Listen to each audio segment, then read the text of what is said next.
Well, thanks, Eric, for the introduction. Fantastic introduction of who Accelerate is and a little bit about our history and a little bit about myself as well. I'm not going to bore you with much information on who Accelerate is because this presentation isn't about Accelerate, but just 10 seconds to let you know that we have been around for a long time. We have a good number of employees. We work with a number of global enterprises, everyone from the upper mid-market to the enormous multinational enterprises of the world. And we focus on improving their customer experience through the adaptation of technology.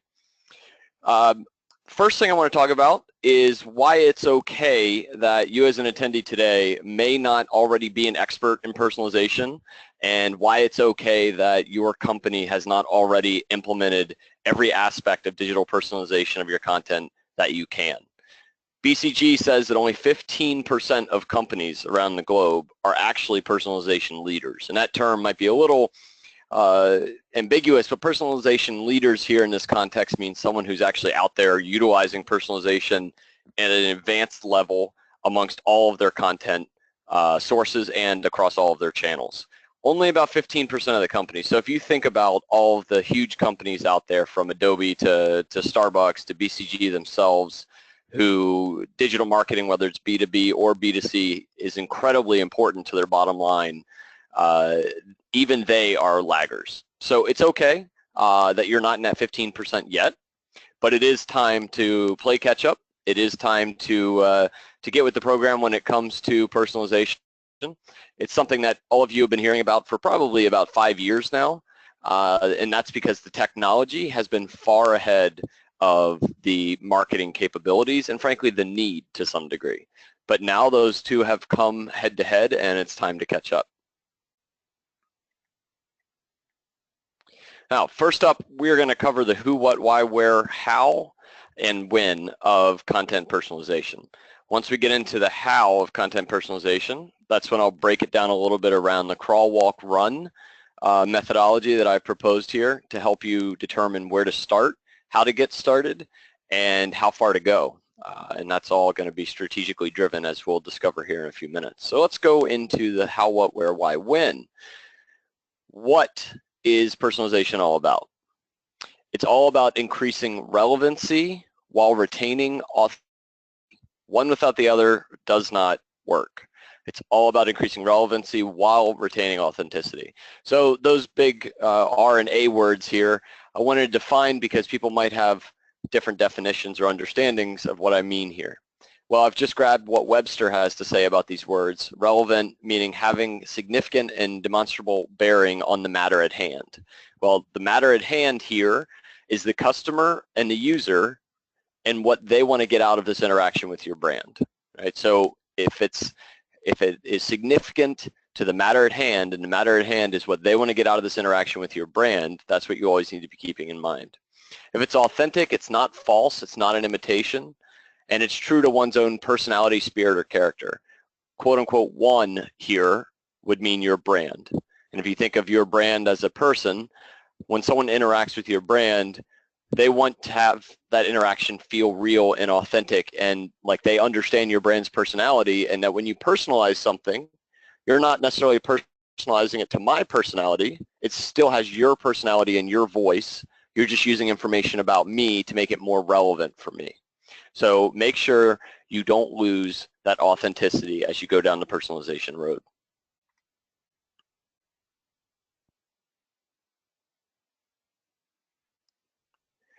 So one basic principle, less is more. You hear this term a lot, but I pulled one stat from an Accenture Interactive study that, frankly, I feel like should be 100% of consumers, not 40%.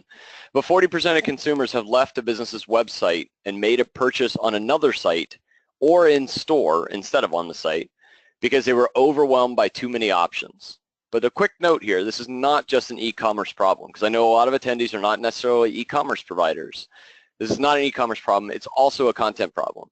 The same stat, if not higher, could apply to going to any site that's pushing content that has too much content or too many content options. So our personalization should all be about increasing the quality and relevancy of that content, not the quantity of that content. If you think about a lot of attempts at personalization, you think of suggested readings for next content you might enjoy, or suggested products, or people like you like these products, or whatever.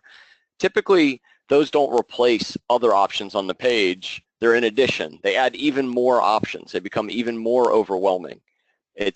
Therefore, personalization is actually working against you to some degree. So always keep that principle in mind. Now, why do content personalization? Relevancy improves conversions. Obviously, that gets right to your top and bottom line. Shareability. So if you're pushing out content, shareability is a huge measurement of how relevant that content is and how much people want to tell others about it because they enjoyed it so much or found it so helpful. Brand stickiness. And to me, brand stickiness also includes brand perception, brand equity, associations with your brand, things like that. How much do they enjoy and like your brand? And then, of course, the bottom line of all of this, why we do any of this, is the experience. How are we improving the experience? Well, relevancy improves the overall experience of interacting with your brand by making things more interesting to me as a person, as opposed to a mass market feel that we were used to in previous decades but have come to expect otherwise now. Now, when and where, I put these two together because the when is, I'm not going to just say 24/7, 365. That's obvious across digital channels that are always on. But personalization is most valuable when it's delivered as a connected experience across the entire journey. Almost all journeys today cross multiple channels. Now, there's an assumption made here that you already have sort of mapped the journey of your customers across all of your interactions and touch points. If you haven't, you should do that very quickly, and most likely you should do that before you even start down the personalization road. But you need to make sure that whenever you're doing personalization, that you're doing it in the context of the entire journey and not just one touch point or one interaction. So when and where do you do it? You do it across all channels. And by all channels here, I want to emphasize owned and paid channels. Social channels are a little bit different just because you don't own how that content is distributed or how it's consumed. You own the content, but you don't own the ability necessarily to personalize the content, except for paid social, where you do have hyper-targeting capabilities. And you want to do it across all touch points and across the entire journey. Yet again, just to emphasize, personalization needs to happen everywhere, not just in one place. Now, this is not a drastically new concept. In fact, what I want to do here is talk about how you need to personalize your pushed and your pulled content. When we talk about pushed content in the sense of like a direct email blast, we've been personalizing email blasts since almost day one of doing email blasts, far before people were personalizing content on the web. But don't forget, in the context of how you're personalizing your content, that it's not just pulled content, like I browse your website and you're showing me the banner of an article you published because of my past browsing history. But you're also personalizing that push content with the same strategy behind it and the same types of rules. It may not be the exact same personalization rules in pushed versus pulled content, but it should be a very similar strategy, so that when I receive an email from McKinsey that highlights specific articles they think I would like to read about, because I'm always reading about CX stuff, when I read that email or when I go to McKinsey.com, I see the exact same information highlighted to me because they're following the same personalization strategy across both channels. Now, who do you personalize content for? Well, the easy answer is everyone, but let's break that down a little bit. You're personalizing it for known, semi-known, and unknown users. Now, I think everyone knows what known and unknown users are, but semi-known is kind of a term that I use. There's probably many different terms in the industry you'll come across. But typically, a known user is someone who's fully authenticated, registered. You have a customer profile on them. You know their history, and you can quickly do a one-to-one style of marketing to them. Semi-known is typically someone who is unauthenticated, but has provided some basic explicit data, meaning they've clicked their preferences, or they've said, yes, I like this, or don't show me this again, or they've allowed you to pull their location, or they've done some sort of explicit interaction with you. They might be authenticated, they might have an actual type of user account registered with you, but you might have collected very little information on them. They might be very early in a journey or very early in your lead funnel. And typically your known customers are your existing customers or fully registered users so that you can map back to a CRM profile, for example. The key here is that you know something about everyone. It doesn't matter if they're the first time they've ever been to your site or your app, or if they're the best customer you've ever had in the history of your company. You know something about that person, and you need to use that something to personalize the experience. Now, how do you personalize? Well, data, data, data. That's all we ever hear about. Articles going around recently about data being the most valuable asset in the world, surpassed oil. Maybe that's hyperbole, maybe it's not, but obviously data is incredibly valuable. Your CRM system and your CMS system, even more so, are paramount to personalization beyond the crawl level, and we'll go into how that breaks down in just the next couple slides. But you've got the data, so you need to use the data. That's why I've highlighted data, data, data here. Everyone has some sort of data, but not that many people actually use that data. But the key is to not let the data, I know this might sound like I'm contradicting myself, but I'll explain, not let the data into the driver's seat, right? Your strategy is in the driver's seat, your data is fueling the car, but don't let the data, just because you have it, drive, but make sure the data you do have powers your strategy. And we'll get into this all in the next several slides. Now, crawl, walk, run. Let's start by talking about crawl. And first, the crawl, walk, run, in case it's not clear, is my attempt at a metaphor that explains there are multiple approaches and degrees of effort that can go into personalizing digital experiences. Not every company needs to try and run or fly, as I'll give a sneak peek at the very end. It's okay to crawl, it's okay to walk, and it's great to run. You need to do what your resources allow you to do and what maps to fulfilling the strategy that you've laid out as a business as well as a marketing department. I call crawling context-based personalization. To some degree, this is kind of entry level. Some of this is stuff that we've been able to do on the web for well over a decade to some degree, not all of it, but it's not always done. This should be stuff that every single website, B2B or B2C, does. You should have context-based personalization. It's kind of a no-brainer. And in fact, as we'll talk about here, you don't really even need to have a CMS to be doing context-based personalization, but any CMS from WordPress on up will supply you with the capabilities to do this, some of them easier than others. But the object is to deliver content that is more familiar and likable. Kind of goes back to what we talked about, relevance and authenticity, but we're making the content feel a little bit more familiar, a little bit like it's made for me, but it hasn't lost that brand's personality, and that I can enjoy it more. It's a little bit more sticky to me. It utilizes basic user context, and by context, next slide we'll go into the various data points that represent user context, and recent interaction history. So we're not getting too advanced when we're crawling on interaction history, but things like, have you been to my page before? Have you viewed multiple pieces of my content? Things like that are basic interaction history, and we'll go through interaction history through all the stages. Targets are unknown or potentially semi-known users. You probably want to get a little more powerful when you're semi-known, but it's okay if you're still in what I call the crawl stage for your semi-known users. Now, here's a little template for how do you approach crawling, and this template is going to be reused for walk and run. I don't show this slide again, but keep this in mind as far as this approach. This is meant to follow the sort of the KISS principle, or the keep it simple, stupid principle. First, agree on the why goal, right? So don't agree on all the different ways you want to personalize a page. That's not very helpful unless it's done in the context of why you're personalizing the page. Okay, so start with what are your goals? Is your goal to increase conversions by 27% and drive your bottom line up by 10% as a result? We'll work back from there and understand what things might help fulfill that strategy. In doing that, number two is you're going to choose 1 to 2 personalization drivers. And on the next screen, I'll show you personalization drivers for crawl, and we'll do the same in walk and run as well. And add in 1 to 2 bang for the buck, quote unquote, content areas that help meet that goal.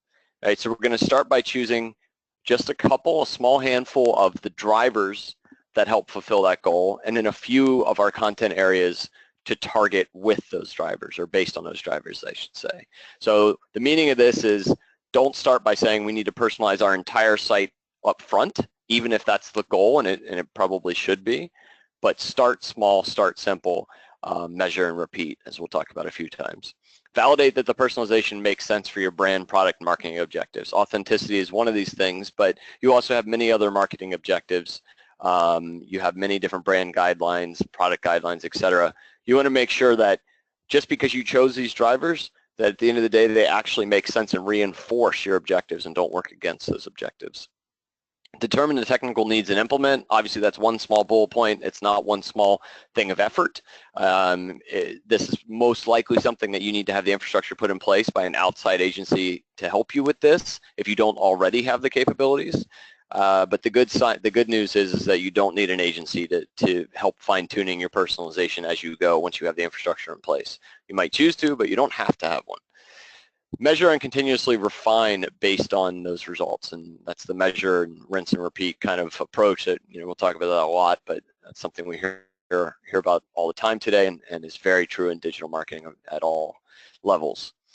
The key takeaway on this slide: strategic choices drive technical choices, not the other way around. Strategic choices, as I've mentioned that word probably 100 times already, and you might already be tired of it, but let your marketing strategy and your business strategy drive how and what you personalize. Don't let the data and the technology drive it.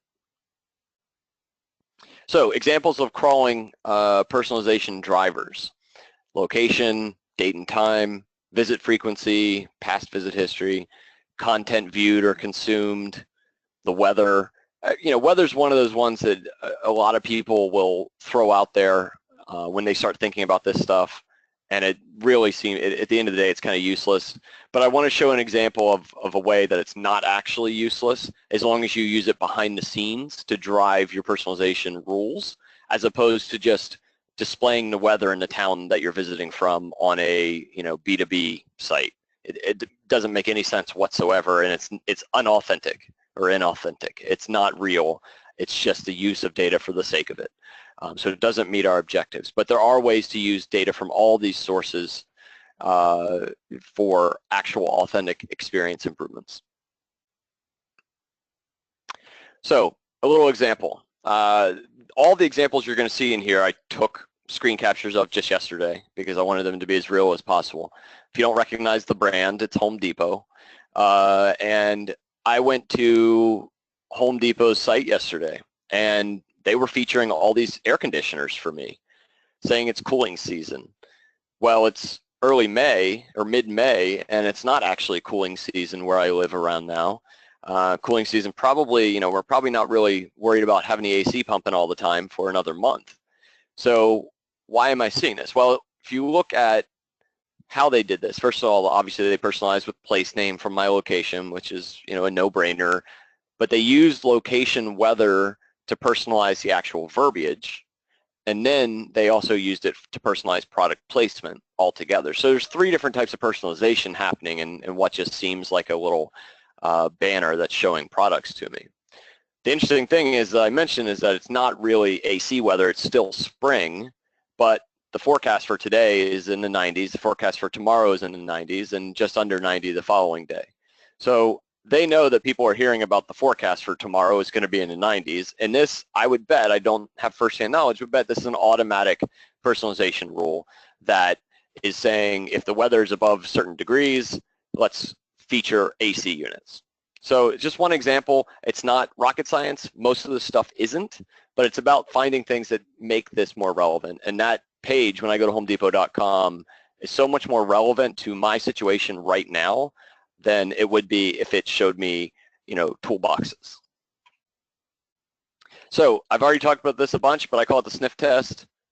Every time you look at a personalization driver and you decide what you want to personalize, and you start having your marketing team or your agency or your dev team working on that personalization, before you get to that point, you need to say, does this personalization make the content more relevant, and does it still feel authentic? If the answer to either of those is no, then you don't do it. It doesn't matter how cool it is. It doesn't matter how much of a novelty it is.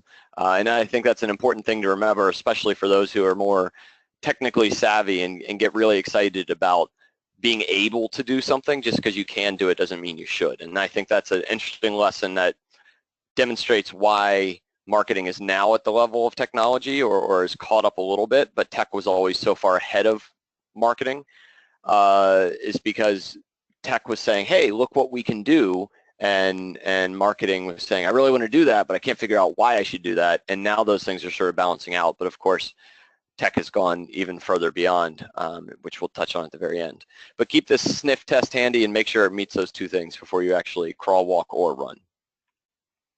So okay, let's get into walking, where we went over basic user context personalization.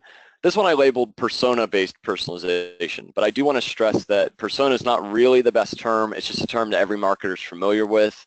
By persona, I'm also meaning things like tag-based personalization, archetype-based personalization, anything that allows us to generalize around a user's wants, needs, or preferences based on a few other things we know about them, right? So we might have 5 personas that we built for our website, but that doesn't mean that everyone coming to our website is one of those 5 people. Most likely what you should be approaching this with is a number of tags of things like, 30 to 40 years old, or ready to buy, or lives in the Southwest, or whatever it might be.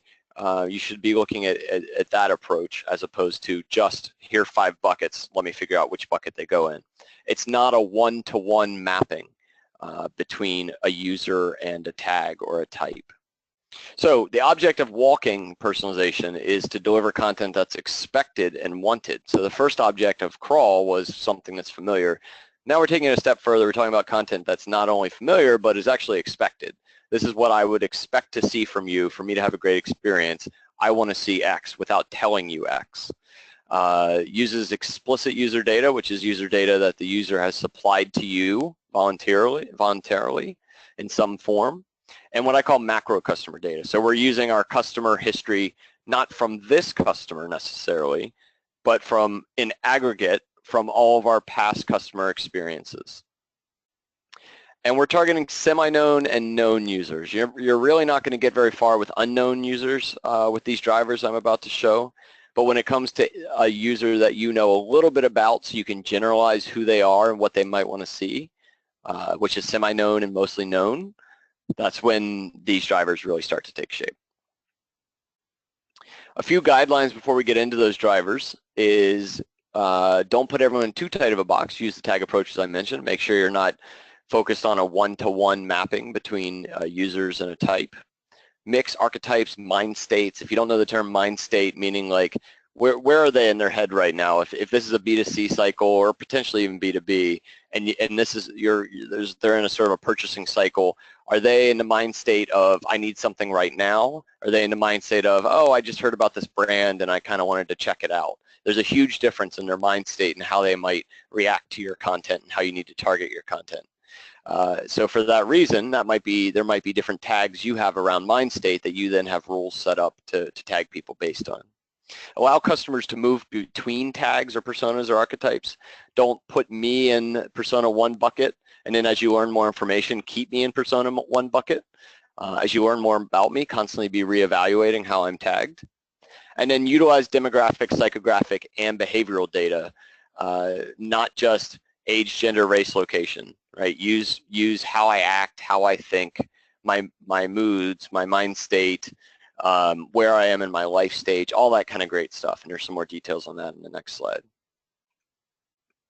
So personalization drivers, explicit data like user input. This one's the easy one, right? And this is probably the one that people start at the first. You may already be there, but you may not have done any of these other things. So user input, like you gave me your name. Okay, you told me your name's Carl Johnson.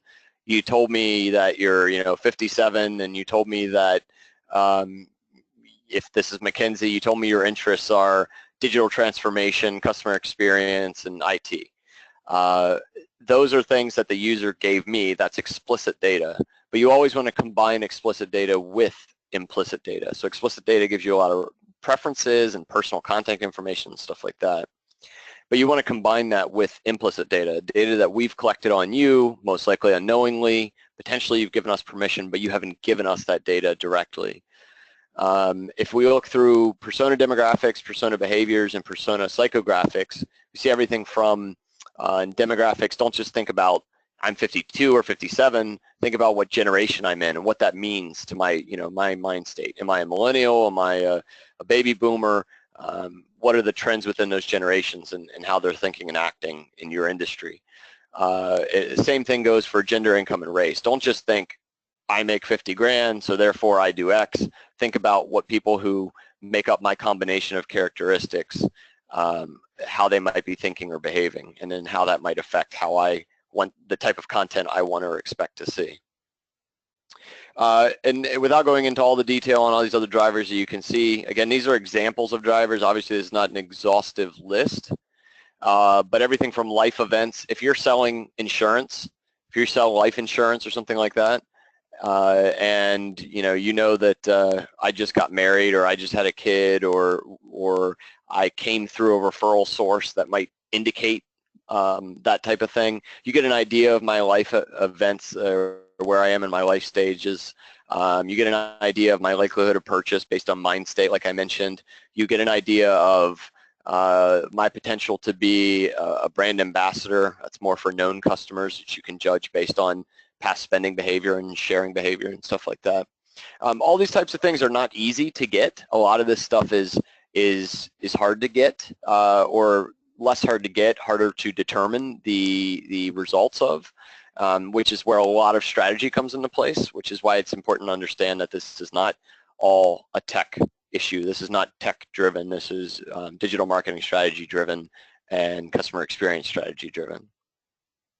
And then finally, interaction history. It's the last one on here, but obviously it's probably the most important, if not the first one you should be focusing on. Everything, but the important part is that it's interaction history across all channels and across every touch point in the customer journey, right? So if I sent you 10 marketing emails over the last year and you clicked 7 of them, and we know exactly which topics made you click, or how many times you clicked it, or if you forwarded it or whatever, that should be used to obviously change how that content is targeted to you on the website. Well, we already know what gets you to click. We know what gets you to open an email.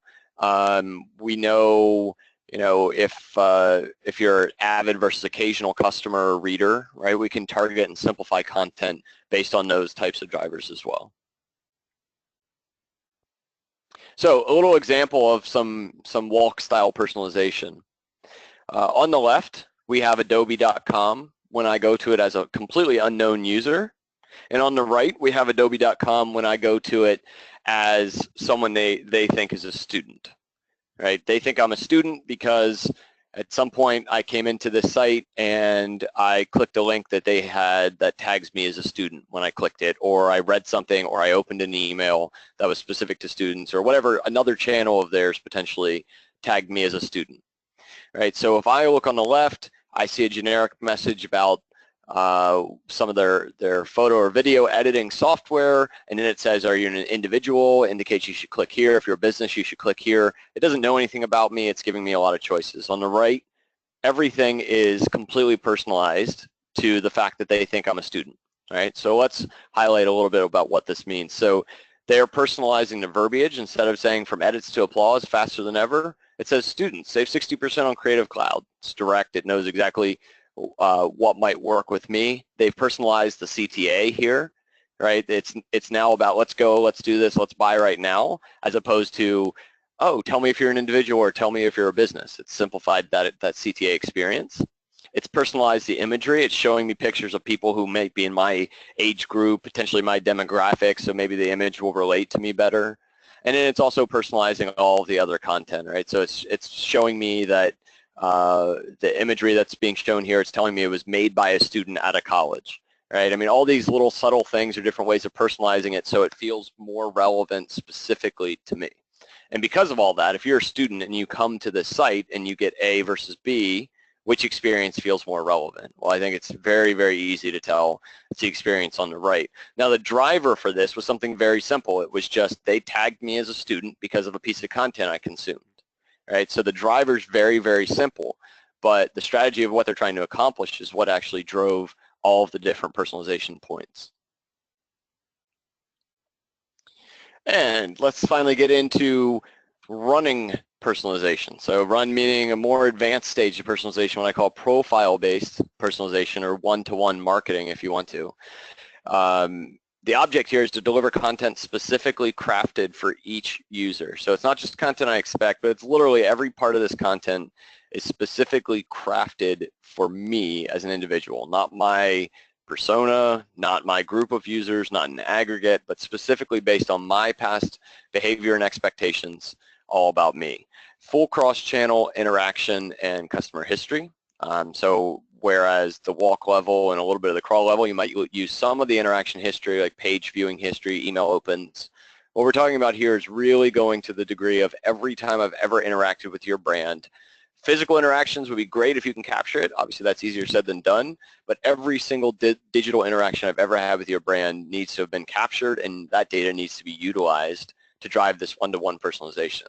And it's not just, oh, I opened your mobile app, and then I also went to your website, and then I also got an email. That's great that you cover those 3 channels. But what about the 2 times that I called your customer support help desk and waited on hold for 45 minutes while they could figure out why my internet wasn't working, or the 17 times that I used your chat box on your website to ask why I didn't get the 72 channels that I was supposed to have gotten. I'm not talking about Comcast or anything. The full interaction history needs to cover all interactions, including customer support history, which is a great one that's often overlooked, to help target every piece of content you consume and every aspect of that experience. One that we'll also go into a little more detail on the drivers and marketing automation. That's, that obviously is easy to think about email automation and direct emails and opens and stuff like that. But every aspect of marketing, from actual direct snail mail to event management, all that kind of stuff, that's all interactions with your brand that needs to be used to personalize when you're at the one-to-one level. The focus here is specifically on how profile data is intelligently used to personalize content, not just regurgitate what we know. And that's an important point, is that the goal here is not to just say on the page, hey, you're Carl, you're 52 or 42 years old and you're from this town. Great to see you for the 17th time, right? The goal is not to do anything even close to that. The goal is to use all that information behind the scenes to intelligently personalize content and experience, not just regurgitate what we know. Some examples of personalization drivers in the run phase. Cross-channel interactions, I touched on a lot of that. Content shared on an interaction is a really key item. I talked about improving relevancy, improving shareability. Improve shareability, but you want to track shareability. If you know what content I've shared, I don't have the stats in front of me, but you're probably 10 to 20 times more likely to want to buy something related to that content than you would be if you didn't share it, right? So that kind of stuff should automatically move you into a lead funnel, which we don't talk about here, but it should automatically move you up into the funnel. It should automatically move you along through the journey. It should change how you get personalized in the future. Purchase history is an easy one for e-commerce people, but any items or categories that I've ever bought from, how much have I spent, how often do I buy, how many items do I buy at a time, and obviously this is amazing if you have physical stores as well and you're able to capture that data through a loyalty program or something that's something that has attached a unique identifier to their in-store purchases, so you can connect that with the online purchase history in retail. Communication history, touched on this as well, direct mail catalogs. If you've received my quarterly catalog, and there's a good chance you might have read it because you're in the demographic that reads catalogs, then when you come to my website, we should know that and change the imagery and the content we're featuring based on that. Support history, I touched on. A piece on that that's important is also customer feedback. Not only if you've had support, but if you've ever given me a net promoter score, or if you've ever pressed from 1 to 5 at the end of your support experience, or you've ever sent in a feedback email or answered a survey or whatever, that information needs to be used to drive these one-to-one interactions. We need to know what kind of mood you might be in, what your perspective might be on us, how sticky we are to you, how likely you are to be satisfied with your experience, and all that information needs to be taken into account when we're personalizing content. And then the final one in here is, some of you may or may not have touched on this or be familiar with it, but journey analytics. there are a ton of analytics you can capture and you should be capturing on every interaction and how that moves them along the journey, how likely they are to go to the next stage of that journey, where people fall off in that journey, where are friction points, all that kind of stuff. Don't just be using that. If you're using that today, that's awesome, but don't just be using that for analytics sake, right? Be using that analytical data to actually drive your personalization efforts. Everything from where do you currently fall in that journey to what's the next best offer based on the history of you moving through that customer journey, and what are all the possible paths forward for you in that journey, so we can narrow down which path we should try be pushing you down with our content. Some of this might seem pretty advanced depending on if you're with a really huge corporation or if you're a smaller or mid-market company. Some of this might seem really crazy out there. Some of this might seem old hat at this point. Depends on who you are and your experiences. But one thing that I think is important to know is that not all that many digital channels today really do all of this. A lot of them do some of this. Not that many do most of it, and almost nobody does all of it. A small handful, and that's probably that 15%, right? So it's okay if you feel like you're pretty far ahead with your company and personalization efforts, but you're definitely not, tweaking your personalization based on where someone is in the customer journey and the next best offer you should be offering them.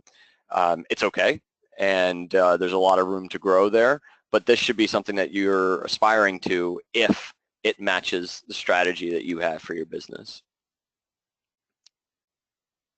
One other point I want to add on this before I move on is that not only are you using data to deliver personalization, you're also collecting data on those interactions they're having on those personalized experiences and saving that as well to continue improving and refining and customizing that personalization as you go. And that also applies from unknown through semi-known to known users. If you collect data on how your efforts affected unknown users, and then those users become known at some point, don't lose that history of them when they were unknown, right? That's still very valuable data. Make sure that data gets moved from an unknown data store, however you're storing that, and gets attached to that profile once they become a known user. So an example here, I actually don't love the way Amazon uses, data-driven personalization, but they're kind of the early mover king of e-commerce personalization. Everyone has heard stories about, their recommendation engines and all that kind of good stuff. They're kind of an early mover king, but I don't think they're necessarily the king anymore, because while everyone, including myself and my wife, clearly you can see, who's bought stuff items in my account too, uses Amazon and has things recommended at them constantly, I really wonder how accurate or how helpful the personalization is today with Amazon versus where it could be if they'd stayed with the technology curve.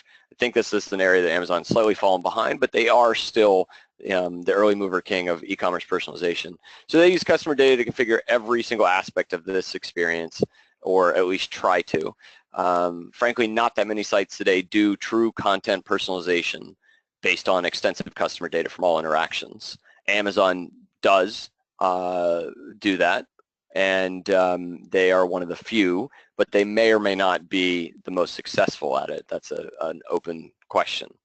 But maybe you will be one of the new leaders, and based on this information and working with someone like Accelerate and a CMS like Kentico or others, you're able to become one of those leaders by really focusing on utilizing all these advanced capabilities of personalization. Now, Fly, I just want to touch on this briefly, and then I'm going to wrap up here, and we'll have time for some questions, which I'm hoping all of you have, and we can get into a little in-depth discussion on that. This is just a sneak peek. I could have a whole nother several hours talk about this, because this stuff gets me really, really excited, talking about the application of machine learning and AI type concepts to targeting and personalization, to the point where sometimes as a marketer you kind of often wonder, well, is this actually technology trying to replace even my job? I don't actually think that's the case. It's all about enabling the marketer. You're not using AI, hopefully, anytime soon to actually define your strategy. It will inform it, but it won't define it. You're still defining it. You're still defining how to execute upon that strategy. But there are a number of different tools in what I call the Fly level or degree of personalization that are using advanced predictive analytics to actually drive those personalization rules, determine those drivers automatically for you, automatically fine-tune based on real-time A/B testing results and things like that. There are a few I put up here, Optimove, Evergage, and Amplero, that have some really interesting offers. There are 100 others. Everyone's seen that giant MarTech diagram floating around LinkedIn that shows you the 10,000 companies that offer some new MarTech tool in the cloud today. These are 3 of those 10,000 or whatever. There are a lot of them. I don't know how many are getting really big traction with Fortune 500s today or leaders in the industry. Probably not that many yet, but I would say in the next 1 to 3 years, these types of products will probably become very mainstream for everyone from mid-market and up. The last one I wanted to touch on here for the fly aspect of personalization is real-time social mining, and this is one I've done a lot of talking and writing on as well with past clients who haven't necessarily adopted it yet because the technology is far ahead of where they want to be as marketers, but it sounds very aspirational to them. And real social data mining here for me, it means a couple things. For persona-driven personalization, we can monitor thousands of Twitter accounts that are, or social accounts of any kind, that are from people similar to you. So go back to the tag mentality. We can take thousands of Twitter accounts. In aggregate, we can understand which ones are similar to you, have similar characteristics, and might be caring about certain things today that you might also be caring about because you're also similar in profiles, right? So if we track Twitter data in real time, we can tell from 1 minute to the next a late breaking news item broke, or a new promotion went on sale, or a celebrity said something, or whatever it might be that's applicable to your business. And we can tell without even knowing your social handles to a certain degree of accuracy what it is you might be thinking about at that point, or what it is you might be caring about, or what it is you might want to hear about at that point, and start to use things like mood, sentiment, tone, interests, real-time interests, right? All that kind of great stuff we can tell without even knowing your social accounts. We can start to inform our opinion about how we should personalize content for you. Take it to the final level, which I called the run level here, but apply that to the real-time mining concept. We know you one-to-one. If we do know your social accounts, even if you didn't give them to us, there's many ways to guess at what your social accounts are. If we're monitoring all of your social accounts in real time, then we know if you're in a bad mood, if you're in a good mood, if you just got a raise or a promotion, if you're going on a vacation, you're on vacation, or you think you need a vacation, all these different aspects of your public social profiles that we can be consuming in real time. So if you send a tweet and then 30 seconds later you go to the Starbucks website, Starbucks theoretically, and again, this is a little Big Brother-esque as I tagged it here, Starbucks could theoretically use that latest tweet you just sent to completely change and reorient the experience on the app or on the website based on what you just said, right? And making a number of different assumptions and predictions around your behavior or mood or sentiment at that point and how that might affect your ability or desire to make a purchase or to consume content. So how does this all affect your CMS? This is something we could talk more in questions or offline if anyone ever wants to reach out. My contact info is at the end. These are just some super high-level guidelines. Don't see them as cut and dry rules. But if you're crawling, you don't even really need a CMS to do that. Your developers could be just managing static pages and do inline conditional logic, as it's called in technical terms. But you probably should have a CMS. It's certainly advised. If you're in the walking level, you're going to need some sort of CMS. You could be on sort of the basic level of kind of a WordPress or Drupal style CMS all the way up to a super high-end enterprise CMS. If you remember, the walking is kind of you're tagging people and you're storing those people in some sort of database, and then you're using general customer info to inform those opinions and how you personalize. You're probably not going to do that on a basic CMS, but you technically can in a few different ways. And then if you're in the kind of the run level, you're doing one-to-one profile-based marketing, and you're getting very advanced with how you personalize content. You're going to want a fully fledged CMS that's targeted towards the mid-market and up to the enterprise. You're going to want some sort of heavy lifting system, whether it's headless, whether it's in the cloud, whether it's on-prem, doesn't matter.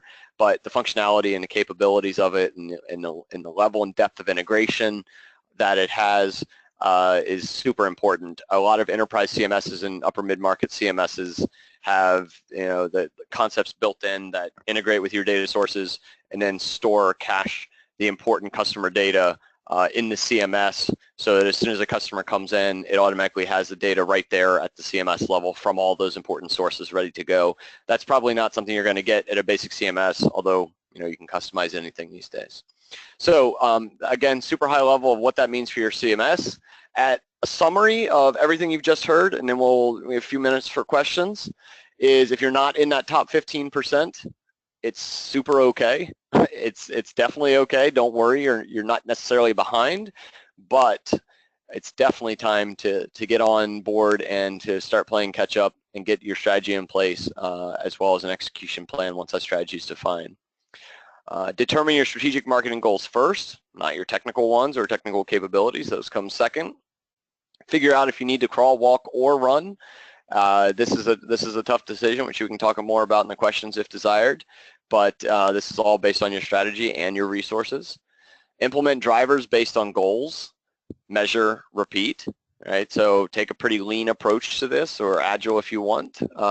Take an approach to this where you start small, you implement something, you see how it works, and then you keep going. Always remain relevant and authentic, the Sniff Test, right? So make sure everything you do increases the relevancy of the content or the experience you're serving, and remains authentic to who you are and who your brand is and who your customers want you to be. So that's a summary of what I said. Thank you guys all for attending and listening to me go on and on here for about 50 minutes. I appreciate it. I hope it's been very informative. If there are any questions, I'm always happy to take them at carl.johnson@accelerate.com. You can shoot me an email, and happy to chat offline, but I hope there are a few questions here. Yeah. So we can round out the final 7-8 minutes we have. Yeah, no, Carl, that was a great presentation, and yeah, it looks like the audience has responded accordingly. There's a number of excellent. So I guess let's start off with the first one that came in. What's I guess how have you had the most success identifying a user? Is it via cookies, tracking IP addresses, and what does Accelerate recommend? Yeah, so good question. Very complex answer to that question, depending on what your capabilities are, what your goals are, et cetera, et cetera. But how you identify a user from a technical perspective could include everything from, as you mentioned, IP address for location, basic location information. Cookies certainly are almost always in use, and in the EU, obviously, you now have to prompt the user to be okay with that, but not so in the US. But that's essentially every single website you go to is tracking you for basic unknown users, so they can track your visit history and your consumption history. Beyond that, you're going to get into sort of that semi-known territory where you are allowing people to opt in to some degree. I mean, there are many smart ways to do that, so it doesn't feel like a heavy lift or a heavy opt-in. Yeah. But beyond that, you are going to want to have some sort of opt-in, whether it's give me your email address or whatever it is, to download this report type stuff to move them from unknown to semi-known. Yeah. Okay. All right. And I think you touched a little bit on this, but maybe they want a little more clarification. What tools do you recommend that companies use to implement personalization strategies? And I guess what's a good place to start? Yeah, well, the good place to start is to understand your CMS's capabilities and to evaluate if your CMS will cut it, or if you need to be moving into a bigger and better system that provides more advanced capabilities.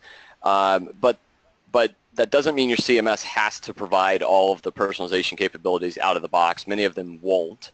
Many enterprise level ones will have a decent amount. There will be either the use of custom services that you build on top, or there are a number of personalization engine tool sets that you can take and plug in on top of your CMS. So In the enterprise world, there's SDL Tridian, which has a smart target personalization engine, which is an add-on to their product. Kentico has its own personalization capabilities. Sitecore has Adobe. I mean, they all have, all the big CMSs have either a free or a purchase add-on. But if you don't want to go that route, I would start by looking at third-party personalization engines that you can add in on top of your CMS. But it's CMS dependent, so that's where you start.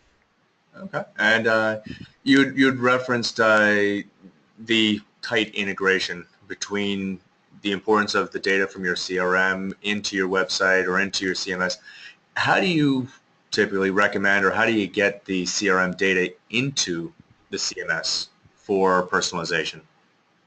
Yeah, definitely a good question, and it kind of goes hand in hand with the last answer, which is once you understand how you're going to personalize, what you're going to use as your rules engine or approach to personalization, the next step is to understand where that integration comes from. Integration into, let's say, the major CRMs like Dynamics CRM and Salesforce. Almost every integration engine or major CMS will have integration to those. I know that Kentico has those as well. I attended the webinar actually that discussed the Dynamics CRM integration there, and so all of the major CMSs are going to have those integrations either out of the box or a relatively inexpensive add-on, and that's the first place you want to start when it comes to outside data sources for your personalization engine is integration to that CRM system. So I would not purchase a CMS or an integration or a personalization engine that doesn't already come with integration to CRM system. It's integration number one. Good point. Good point. The last question. I'm just trying to see if there's any others that haven't been addressed already.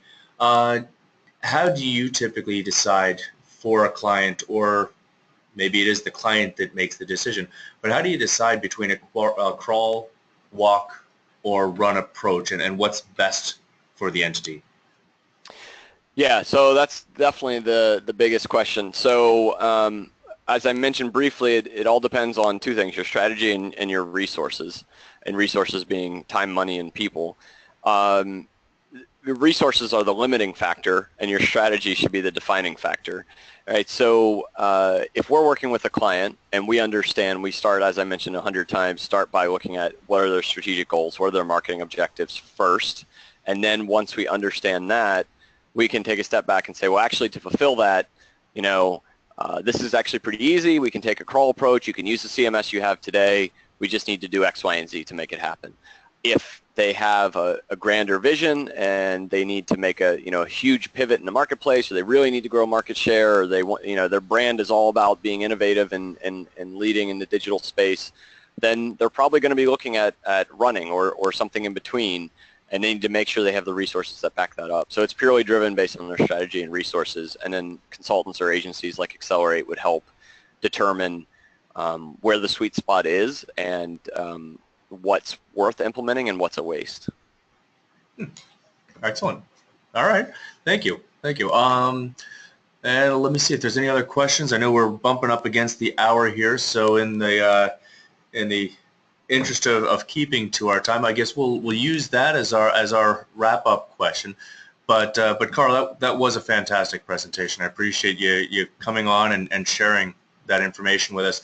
As always, we have recorded this session. We will make the session available to those attending and also those who've registered and maybe missed the presentation. But certainly keep an eye out for upcoming topics and presentations. We'll be sending out those email reminders of some of the topics that are to come in the coming weeks. And outside of that, Carl and Accelerate, thank you for sharing some of the insight and the experience or expertise that you guys have uncovered through all your work. Absolutely. Really appreciate the opportunity. Look forward to hearing from anyone who's interested in discussing further, and thanks again. Have a good day, everybody. Have a great day, everybody.